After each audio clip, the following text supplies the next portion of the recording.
Bagaimana hukumnya zakat fitrah pindah negara? Saya punya teman orang Indonesia, tapi dia hidup di negara Swedia.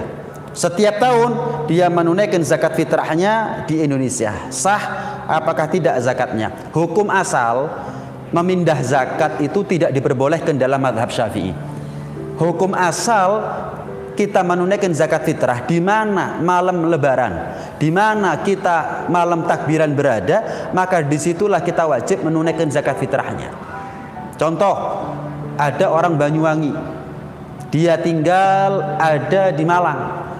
Kemudian sebelum dia mudik, mungkin H-3, H-4, H-7, dia sudah menitipkan zakat fitrah kepada masjid. Ternyata ketika di malam takbiran dia sudah pulang ke Banyuwangi, maka pendapat yang kuat dalam mazhab Syafi'i, maka zakat fitrah yang dia dahulukan H-7 tersebut tidak sah. Kenapa? Karena orang yang paling berhak untuk mendapatkan jatah zakat fitrahnya adalah orang yang berada di daerah di mana dia berada di malam takbiran, di malam lebaran.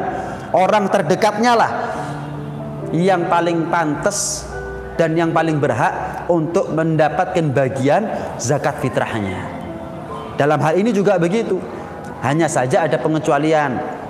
Kalau misal seperti dicontohkan di sini, orang Swedia, mungkin dia kesusahan untuk mencari orang-orang yang mustahik, orang-orang yang berhak menerima zakat ada di sana.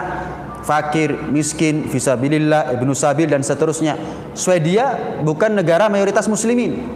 Mencari muslim apalagi mencari muslim aja susah, apalagi mencari muslim di Swedia yang fakir, yang miskin. Kan timbul pertanyaan, kok bisa orang fakir, miskin, muslim tapi ada di Swedia? Kan begitu pertanyaannya. Nah, mungkin terpaksa karena kesusahan. Masa nggak menunaikan zakat fitrah? Akhirnya dia mungkin telepon kerabatnya yang ada di Indonesia untuk dia tunaikan zakat fitrahnya di Indonesia. Ini boleh.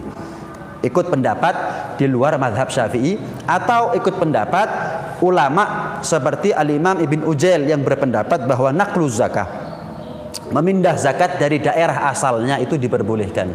Hanya saja kita perlu mempertimbangkan kapan waktu yang tepat untuk kita ikut pendapat di luar mazhab atau pendapat lemah di dalam mazhab kita, mazhab Syafi'i, agar kita tidak menjadi orang yang serampangan, menjadi orang yang asal-asalan, asal comot pendapat ulama. Tetap kita harus konsisten dengan mazhab Syafi'i, dan pendapat yang paling kuat, pendapat yang muktamad ada di dalam mazhab Syafi'i.